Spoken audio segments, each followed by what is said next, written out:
বিএনপির মহাসচিব মির্জা ফখরুল ইসলাম আলমগীর বলেছেন, ঐতিহাসিক জুলাই ঘোষণা দেশের রাজনৈতিক অচলাবস্থা কাটিয়ে গণতন্ত্রের উত্তরণের পথ সুগম করবে।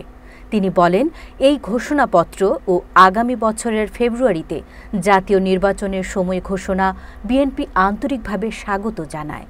বুধবার রাজধানীর গুলশানে দলের চেয়ারপারসনের কার্যালয়ে এক সংবাদ সম্মেলনে তিনি এসব কথা বলেন। মির্জা ফখরুল বলেন, বিএনপি বিশ্বাস করে এই নির্বাচন সুষ্ঠু, অবাধ ও নিরপেক্ষ করতে সরকার ও নির্বাচন কমিশন প্রয়োজনীয় ব্যবস্থা গ্রহণ করবে।